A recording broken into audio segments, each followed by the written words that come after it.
Swayam Prabha. Digital India. Educated India.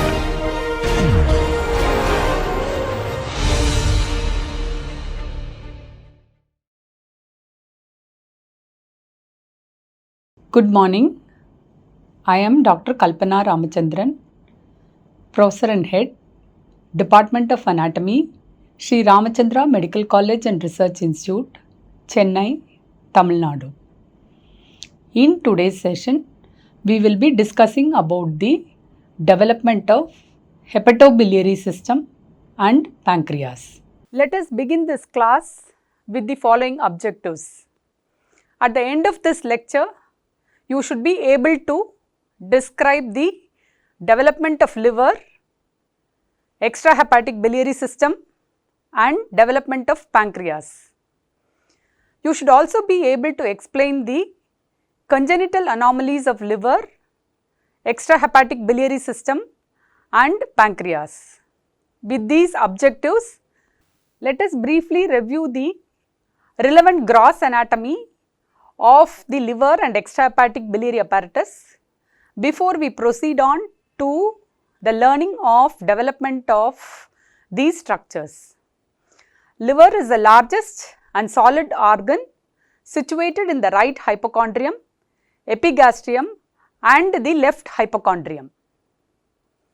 The extrahepatic biliary apparatus collects bile from the liver and transmits it to the second part of the duodenum. The extrahepatic biliary apparatus consists of right and left hepatic ducts which ensue from the liver. It consists also of gallbladder, the cystic duct, the common bile duct which opens into the second part of the duodenum. So, the extrahepatic biliary apparatus which consists of right and left hepatic duct which ensue from the liver join to form the common hepatic duct.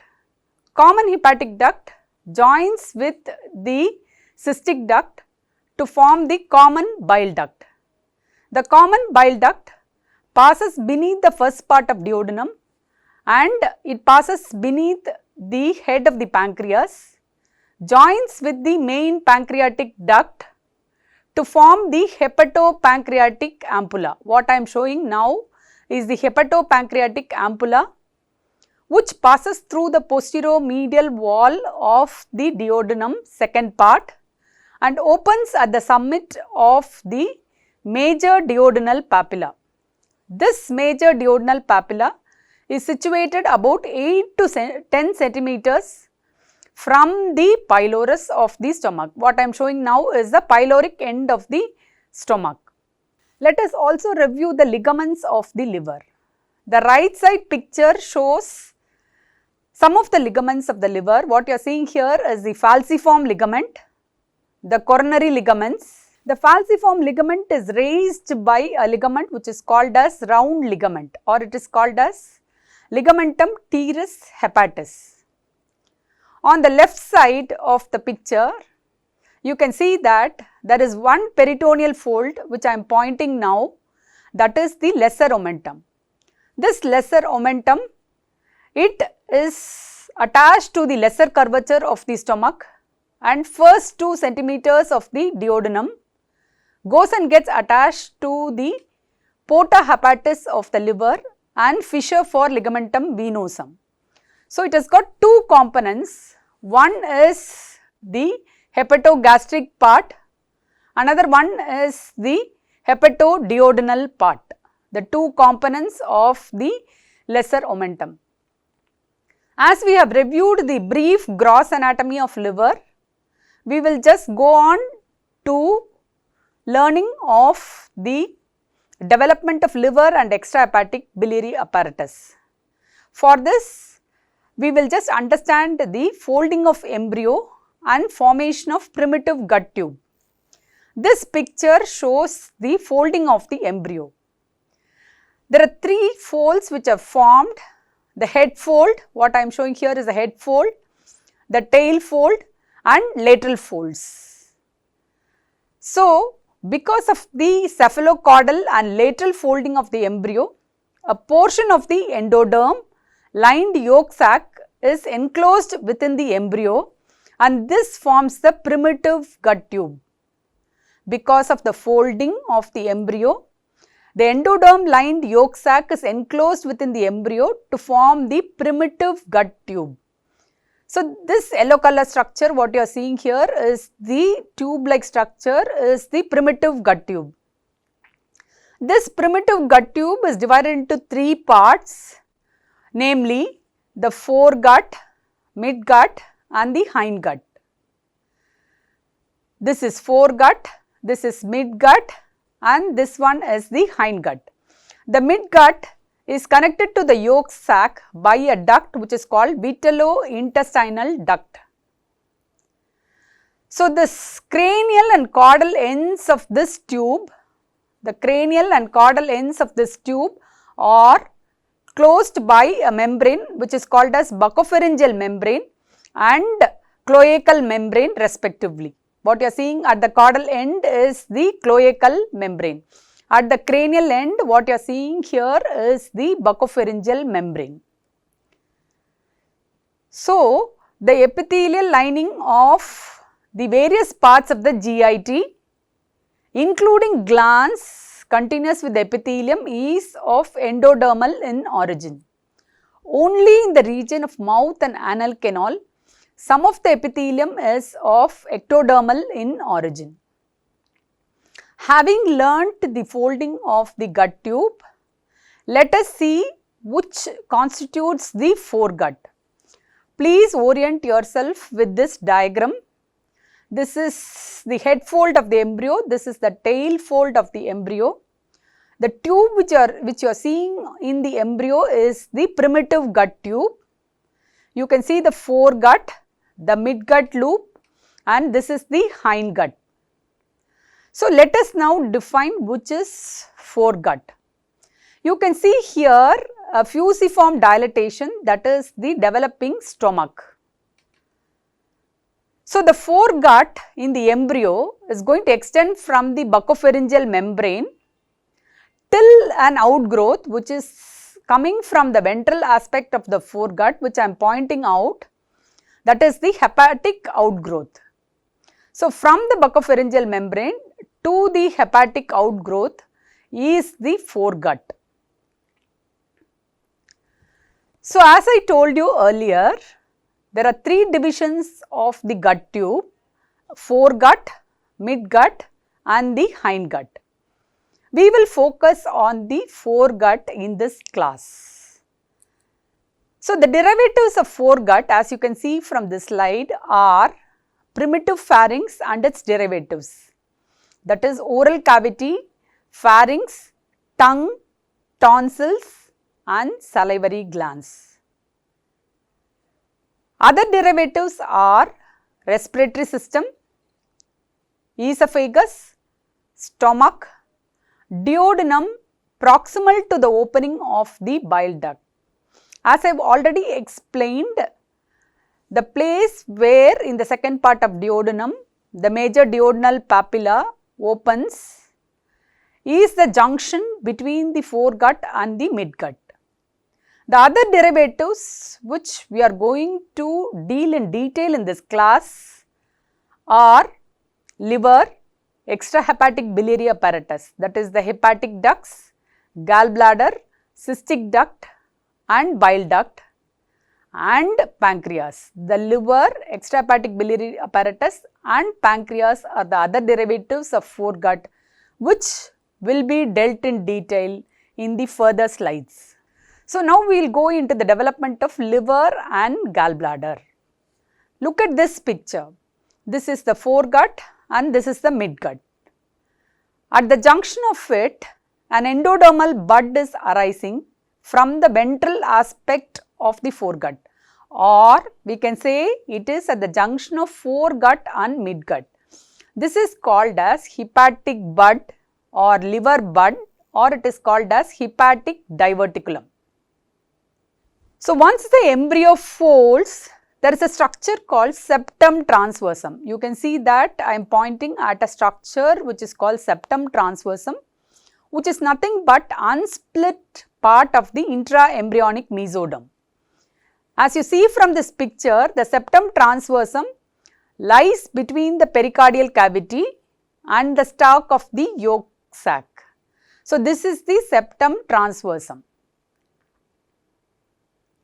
So, in the region of the stomach, the gut tube remains connected to the ventral body wall by this thick septum transversum. The caudal part of the septum transversum thins out and forms what is called as ventral mesentery. This is ventral mesentery, or it is called ventral mesogastrium. The caudal part of the septum transversum thins out and forms the ventral mesogastrium. The hepatic bud is growing into the septum transversum. I told you the caudal part of the septum transversum is going to thin out and form the ventral mesogastrium. Because the liver is growing into ventral mesogastrium, the ventral mesogastrium is divided by the developing liver into a ventral part, what you are seeing here is a ventral part, and a dorsal part. So, the ventral part of this ventral mesogastrium forms the ligaments of the liver, namely the coronary ligaments, the right and left triangular ligaments, and also falciform ligament. The dorsal part of the ventral mesogastrium forms the lesser omentum.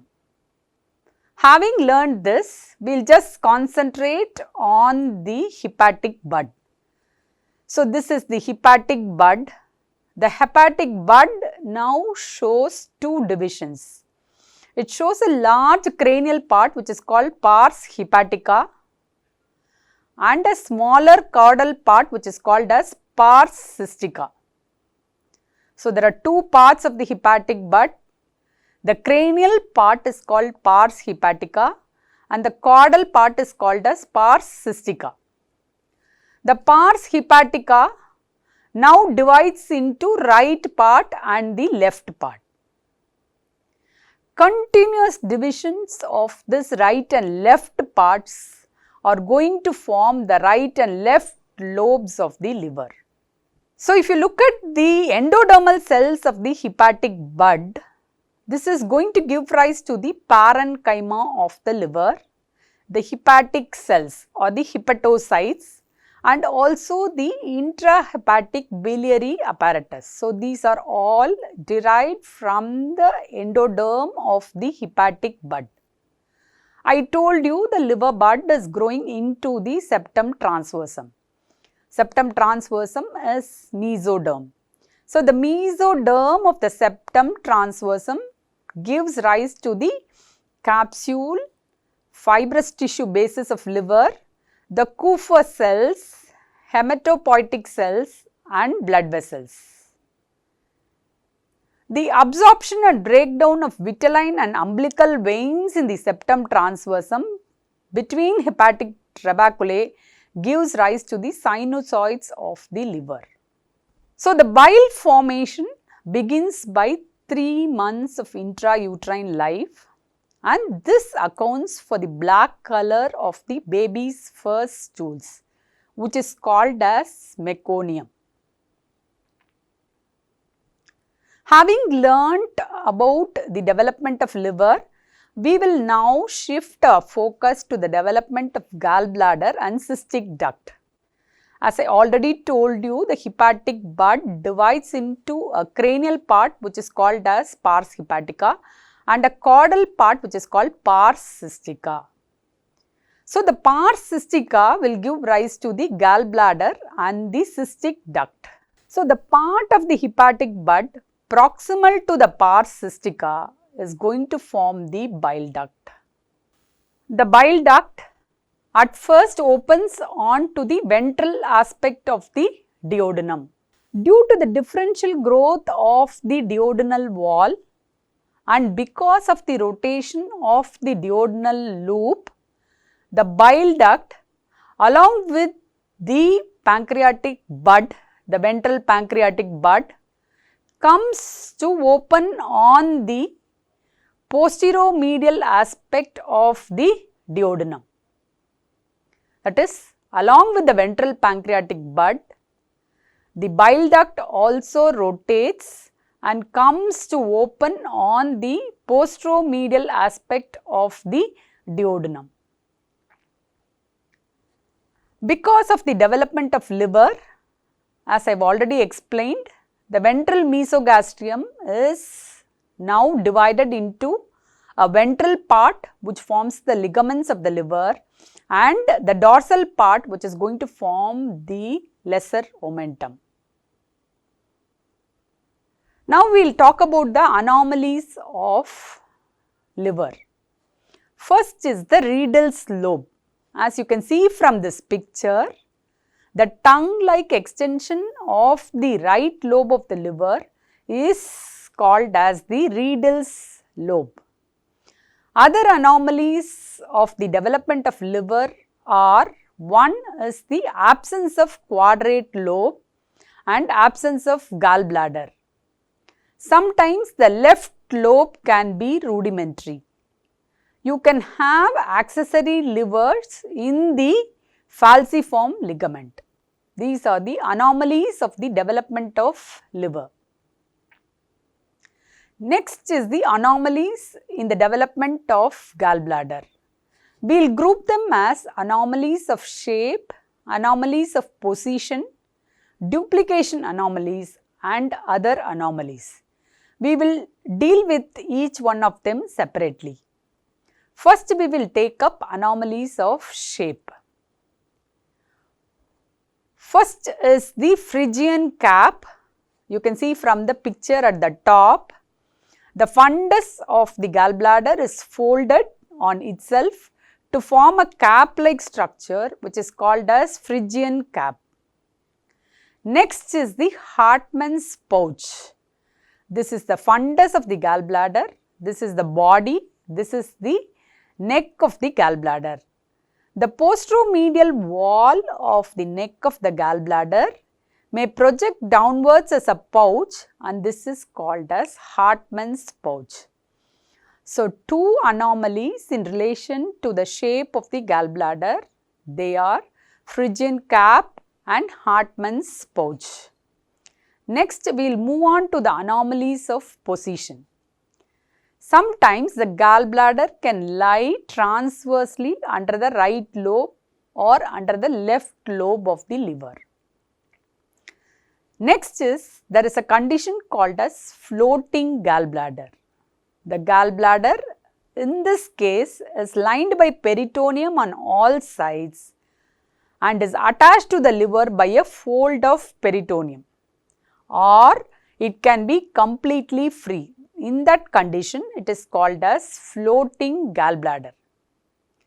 Sometimes the gallbladder can be embedded within the substance of the liver. This is called as intrahepatic gallbladder. So, these are the anomalies of position. Next is duplication anomalies of gallbladder. So, look at this picture. The lumen of the gallbladder can be partially or completely divided by a septum. The septum you can see in this picture is extending into the cystic duct also. Then gallbladder is bilobed or it can be double gallbladder. Sometimes if you have an extra septum, then it is triplicate. So, these are the duplication anomalies. Other anomalies in relation to the development of gallbladder are, one is sessile gallbladder. So, you can see from this picture above that gallbladder directly opens into the bile duct instead of cystic duct. There is no cystic duct. This is called as sessile gallbladder. Sometimes gallbladder is absent, that is called as agenesis. This is what I am pointing out is agenesis. Some cases you can have outpouching of the wall of the gallbladder. This is called as diverticulum. This can arise from any part of the organ. Having finished the developmental anomalies associated with liver and gallbladder, let us look at some of the anomalies of extrahepatic duct system. There can be abnormalities in the length of the parts of the duct system. It might be abnormally long or short. This is in relation to the length of the duct system. There can be abnormal mode of termination. You can see that the cystic duct usually joins the right side of the common hepatic duct. In some cases, the cystic duct can join the left side of the common hepatic duct. Sometimes the cystic duct, instead of joining the common hepatic duct, may directly end in the right hepatic duct. Sometimes the cystic duct can pass anterior to the duodenum before joining the common hepatic duct. And sometimes the bile duct, which usually opens into the second part of duodenum, may open in the pyloric or even cardiac end of the stomach. This is abnormal mode of termination. The next condition is atresia. Atresia is that parts of the duct system or the whole duct system may be absent. In this picture on the left, you can see that the bile duct is obliterated, and hence there is distinction of the hepatic duct and also the cystic duct and the gallbladder. The next anomaly is duplication. Any part of this extrahepatic duct system can be duplicated. So, these are all the anomalies of the extrahepatic duct system. So, I will summarize what we have learnt about the development of liver and extrahepatic biliary system and its anomalies. As we have already seen, an endodermal bud arises from the ventral aspect of the foregut or at the junction of the foregut and midgut. That is called as the hepatic diverticulum, or it is called as liver bud, or it is called as hepatic bud. So, this is an endodermal bud. So, the hepatic bud divides into a large cranial part which is called pars hepatica and a smaller caudal part which is called as pars cystica. The pars hepatica is going to divide into right and left parts, and further divisions of each part of this right and left parts are going to give rise to the right and left lobes of the liver. The connective tissue bases of the liver, the Kupffer cells, all of them are derived from the septum transversum into which the hepatic bud grows.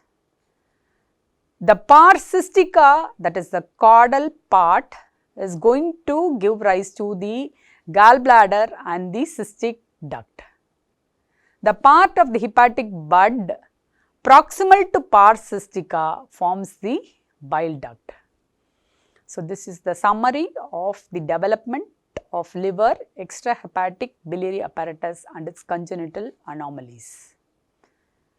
Next, let us move on to the development of pancreas. I will briefly review the gross anatomy of pancreas relevant to the study of embryology of pancreas. Pancreas is a retort-shaped organ which lies transversely across the posterior abdominal wall. The pancreas has got a head, neck, body and tail. Tail lies in relation with the hilum of the spleen. The head has got a process which you can see here is called as uncinate process. So, head is lying within the concavity of the duodenum. This is the first part, second part, and this is the third part of the duodenum. Coming to the ducts of the pancreas, there are two main ducts, the major pancreatic duct and the accessory pancreatic duct. As we have already learnt, the major pancreatic duct joins with the common bile duct to form the hepatopancreatic ampulla, which passes through the posteromedial wall of the second part of duodenum to open at the summit of major duodenal papilla. So, this is your second part of duodenum, where you will see the major duodenal papilla, which is about 8 to 10 centimeters from the pyloric end of the stomach, where your bile duct and the major pancreatic duct or the main pancreatic duct is going to join and open there. What you see in this picture, which is darkly stained, is the accessory pancreatic duct, which opens at the summit of the minor duodenal papilla, which lies 2 centimeters proximal to the major duodenal papilla. Having learnt the relevant gross anatomy, let us proceed to study the development of pancreas. You are familiar with this picture. You can see the hepatic bud which is developing. So, this is the junction between foregut and midgut. This is the future second part of the duodenum. So, coming to the development of pancreas, it develops by two buds. They are called as dorsal pancreatic bud and ventral pancreatic bud. Why they are called dorsal and ventral pancreatic buds? Because they arise from the dorsal and ventral walls of the terminal part of foregut, that is the future second part of the duodenum in adults. So, the ventral pancreatic bud arises in relation to the hepatic bud, but it is caudal to it. This is the ventral bud which is colored blue, and this is the dorsal bud which is colored red. They are all caudal to the hepatic bud. So, the ventral bud arises in close relation with the hepatic bud from the ventral aspect of the foregut. First to arise, that too at the 4th week of development, and which is larger, is the dorsal pancreatic bud, which I am pointing out. So, dorsal pancreatic bud arises from the dorsal aspect of the foregut. So, when the duodenal loop falls to the right, initially the loop is ventral and dorsal surfaces, it has got ventral and dorsal surfaces.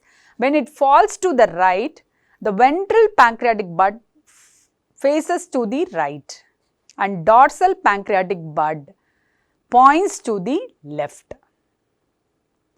As I already explained, because of the differential growth of the duodenal wall and rotation of the duodenal loop, the attachment of ventral bud along with the primitive bile duct, you can see in this picture, shifts to the left, moving closer to the dorsal pancreatic bud.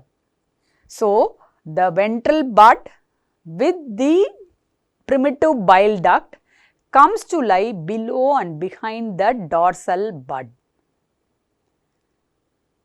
So, the pancreatic tissue from these two buds, that is the ventral pancreatic bud and the dorsal pancreatic bud, fuse to form a single mass in the 7th week of intrauterine life. So, the ventral bud, what you see here is in blue, gives rise to the lower part of the head and uncinate process.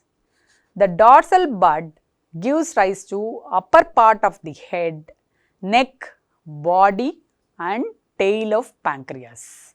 So, the major contribution to the pancreas is by the dorsal bud, which gives rise to the upper part of the head, neck, body and tail of pancreas. Having learnt the various parts development of pancreas, we look at the duct system development. So, each bud has its own duct opening into the duodenum. So, duct of the ventral bud opens together with the bile duct. The duct of the dorsal bud opens separately into the duodenum. Now, what happens is the ducts of the dorsal bud and the ventral bud anastomose. Both the ducts anastomose. So, the duct of the dorsal bud between this anastomosis, what I am pointing now, and the duodenum remains narrow and it forms the accessory pancreatic duct. So, the duct of the dorsal bud between the anastomosis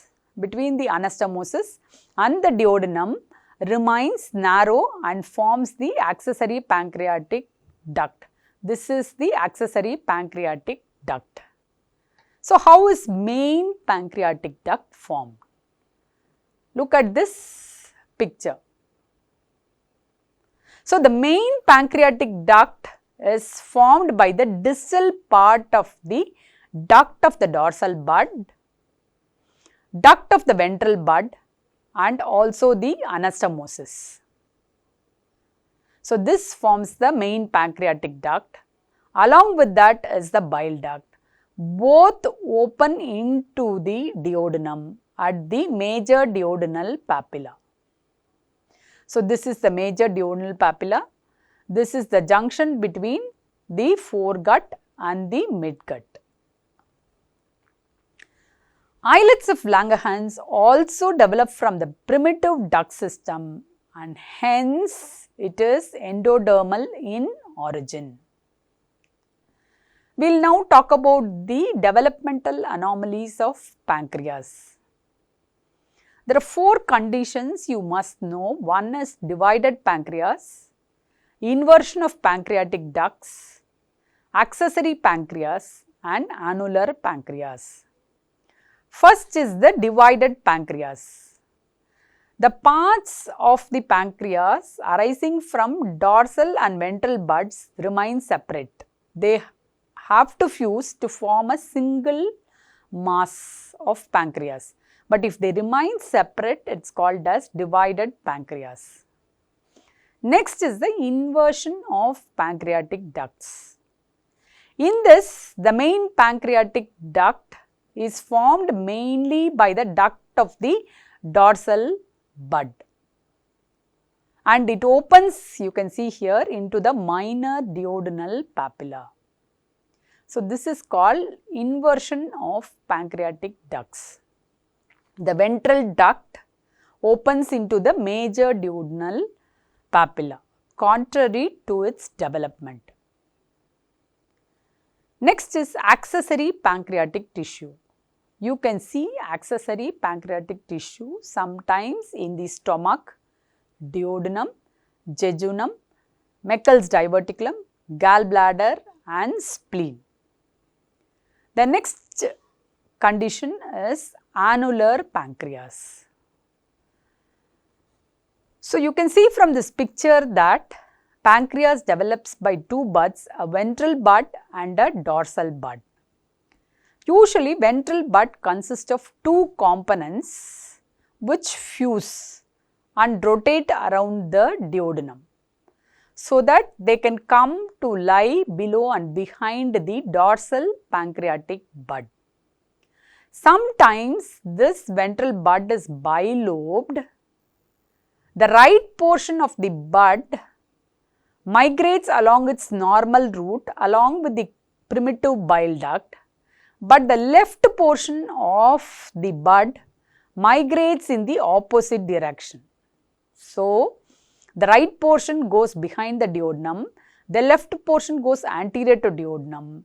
They encircle the duodenum and they cause obstruction of the duodenum.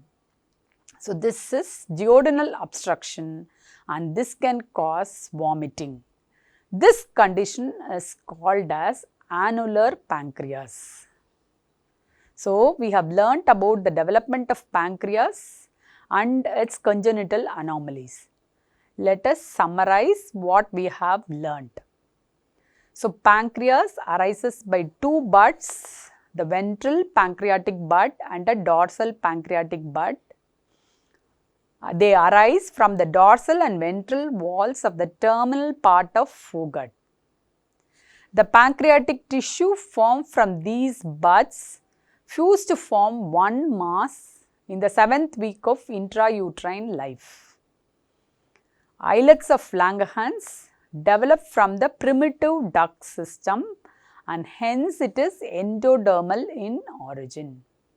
One important anomalies in the development of pancreas is annular pancreas, where the pancreas surrounds the duodenum, causes duodenal obstruction. Let us now attempt few MCQs to assess what you have learnt. First is, following parts of pancreas develop from the ventral bud.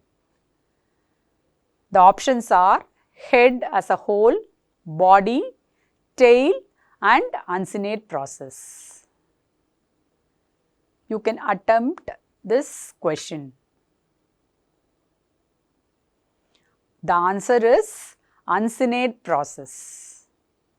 The part of the pancreas that develops from the ventral bud is lower part of the head and uncinate process. We will move on to the second MCQ. All the following are true regarding the development of liver except. First option is, the hepatic sinusoidal epithelium is derived from the vitelline and umbilical veins. The Kupffer cells are derived from the septum transversum. Hepatic duct epithelial cells are derived from the splanchnopleuric mesoderm. Liver parenchyma is derived from the endoderm of hepatic bud. You can attempt the answer. Answer is C. The hepatic duct epithelial cells are derived from the endoderm of the hepatic bud. Next question is, accessory pancreatic duct develops from A. Duct of ventral pancreatic bud, B. Duct of dorsal pancreatic bud, C. Proximal part of duct of dorsal pancreatic bud, D. Duct of ventral bud and proximal part of duct of dorsal pancreatic bud. You can answer this question.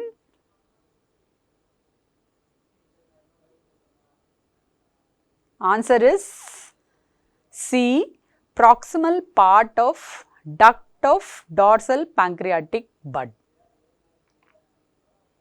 Next question is, following are derived from the ventral mesogastrium except A. Falciform ligament, B. Hepatogastric ligament, C. Hepatoduodenal ligament and D is ligamentum teres. You can attempt this question. Answer is ligamentum teres. Ligamentum teres is obliterated left umbilical vein. Thank you all.